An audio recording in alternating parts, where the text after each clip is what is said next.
اس کے بعد اورنگزیب نے مسلمانوں کے لیے کام کیا. اس کے بعد مسلمان اپنے دین سے، ان کے قوانین سے دور ہوتے گئے. آپس میں ان میں اتحاد نہیں تھا، آپس میں کرپشن تھی، سیلفشنس تھی، ایک دوسرے کے مخالف ہو گئے. مطلب کہ سارے برے کام جو کہ مسلمانوں کو زوال کی طرف لے کے جا سکتے تھے وہ ان 150 سالوں میں آئے. اب اس کے بعد دا وار آف انڈیپینڈنس ہوئی 1857 کے اندر. وار آف انڈیپینڈنس سے پہلے مغلوں کا دور تو تھا، لیکن اسی دوران ایسٹ انڈیا کمپنی آئی.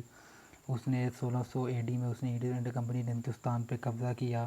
اس میں تجارت کے بہانے قبضہ تو نہیں کیا خیر، لیکن انہوں نے آ کے پیر جمانا شروع کر دیے، جو کہ 1857 تک اتنے مضبوط ہو گئے کہ وہ مسلمان و ہندوؤں کے خلاف وار آف انڈیپینڈنس میں ان کو شکست دے سکے. اب انہوں نے بڑی سی چالیں چلی ہیں انگریزوں نے، کس طرح وہ حکومت انہوں نے بنائی، کس طرح انہوں نے اپنے پنجے گاڑے. اب اس وار آف انڈیپینڈنس کی وجوہات کیا تھی؟ Political causes, economical causes, social causes, religious causes, military causes. اب جب مسلمان دھنستے چلے گئے تو پولیٹیکلی بھی کمزور ہو رہے تھے، ان کے پاس نوکریاں نہیں تھی، ان کے پاس کوئی فائنینشیل سپورٹ نہیں تھی. ریلیجیس کازز تھے کہ جب ایسٹ انڈیا کمپنی آئی تو وہاں پہ کرسچینٹی پھیلتی گئی، لوگ انگریز آتے گئے، ان کو مسلمانوں کو اپنے دین سے دور کرتے گئے. انہوں نے اپنی تبلیغیں شروع کر دی. ملٹری نہیں تھی، کوئی ایک واضح فوج نہیں تھی، ٹوٹو میں تھی سب کچھ. تو یہ ساری چیزیں تھیں جنہوں نے انڈیپینڈنس کی طرف، وار آف انڈیپینڈنس کی طرف ان کو مجبور کیا. اب برٹش رول کب آیا؟ 1600 AD میں ایسٹ انڈیا کمپنی آئی، اپنے پنجے گاڑنے کی کوشش کی. تب شروع میں انہوں نے بمبئی میں اپنی شپس کا دیڑا لگایا. اس میں انہوں نے وہیں پہ ان کے شپس ریپیئر ہوتا تھا. تو اس کے بعد انہوں نے بیسیکلی 3 بڑے شہروں میں اپنے پنجے مضبوط کیے، کولکتہ، مدراس اور بمبئی. اس میں بھی ان کی سازش تھی کہ یہ ایک دوسرے سے اتنے فاصلے پہ تھے کہ اگر کوئی ان پہ قبضہ کرنا بھی چاہتا تو وہ ایٹ اے ٹائم ایک شہر پہ قبضہ کر سکتا تھا، ایٹ اے ٹائم تینوں پہ نہیں کر سکتا تھا. یہ بھی ان کی سازش کا حصہ تھا. اس کے بعد اب وار آف انڈیپینڈنس میں فیلئر کی وجوہات کیا تھی؟ Localization of war, lack of leadership, deficiency of modern weapons, lack of unity and financial resources, lack of direction.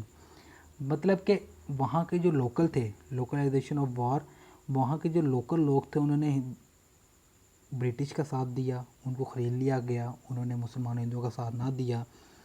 پھر اس کے بعد کوئی ایک لیڈر نہیں تھا، کوئی جو اس فوج کو لیڈ کر سکے. ان کے خلاف سب پیسز میں تھے، ہندوؤں کے اپنے تھے، مسلمانوں کے اپنے تھے، کوئی یونٹی نہیں تھی. مسلمانوں اور ہندوؤں کے بعد کوئی ماڈرن ویپنس نہیں تھے، اسلحے کی کمی تھی. اور جبکہ انگریزوں کے پاس اچھے ہتھیار تھے، ان میں آپس میں یونٹی نہیں تھی، کوئی ڈائریکشن نہیں تھی کہ جنگ کے بعد کیا کرنا ہے، اس سے پہلے کیا کرنا ہے. کوئی آپس میں ان کے لوکل جو وہاں کے وڈیرے تھے، قصبوں کے، قبیلوں کے، انہوں نے ان کا ساتھ نہ دیا، وہ بھی انگریزوں کی طرف چلے گئے. تو یہ وجوہات تھی کہ وار آف انڈیپینڈنس میں ان کو شکست ہوئی. اب اس وار کے نتائج کیا تھے؟ ایسٹ انڈیا کمپنی ختم ہوگی، لیکن انگریزوں کا پھر بھی حکومت شروع ہوگی. انگریزوں نے قبضہ کر لیا، ان کو شکست دے دی. اس کے بعد پھر گورنمنٹ کی لینڈ پالیسی میں چینجنگ آئی. انہوں نے کسانوں کو سپورٹ کرنا شروع کیا کیونکہ ہندوستان ایک زرخیز زمین تھی. برٹش کے رویے میں فرق آنا شروع ہو گیا کیونکہ وہ حکومت میں تو آگے تھے. گورنمنٹ کے رول میں چینج آ گئی، آرمی کو انہوں نے اکٹھا کیا. ہندو مسلمانوں، سب سے بڑی بات جو تھی کہ انہوں نے ہندو مسلمانوں کو اکٹھا نہیں ہونے دیا، ان کو ایک دوسرے کے خلاف کرتے گئے، لڑاتے گئے، کیونکہ ان کو پتہ تھا اگر یہ جہاں پہ اکٹھے ہو گئے وہیں پہ انگریزوں کا حکومت کا خاتمہ ہو جائے گا. اب اس کے بعد مسلمانوں کو بیک ورڈ دھکیلتے گئے، کیونکہ اس کی وجہ یہ تھی کہ انہوں نے مسلمانوں کو ٹارگٹ اس لیے کیا کہ ہندوؤں نے باور یہ کروایا انگریزوں کو کہ اس جنگ میں صرف مسلمان آگے پیش تھے، اس میں ہندوؤں کا کوئی کام نہیں تھا، ہندو اتنے آگے نہیں تھے، صرف مسلمانوں کے مقاصد تھے. جس کی وجہ سے جو مسلمانوں کی جنگ کے بعد کنڈیشن تھی وہ بہت پور ہو چکی تھی. مسلمان پولیٹیکلی سٹرانگ نہیں تھے، مسلمانوں کی کوئی نمائندگی نہیں تھی کیونکہ نیا حکومت آئی، انگریزوں نے اپنے قوانین لاگو کیے، پولیٹکس ہوتی تھی، الیکشن ہوتے تو وہاں پہ کوئی مسلمانوں کی نمائندگی نہیں تھی. اکانومیکل کوئی نوکریاں نہیں تھی، زمینیں چھین لی گئی، نوکریاں چھین لی گئی. ایجوکیشنلی سٹرانگ نہیں تھے، کوئی ان کو تعلیم نہیں دی جاتی تھی، کوئی ان کو تعلیم سے دور رکھا گیا. سوشلی کنڈیشن بہت کمزور تھی. سب سے بڑی بات یہ تھی کہ جب مغل تھے تب بھی انہوں نے ہندوؤں کے کسی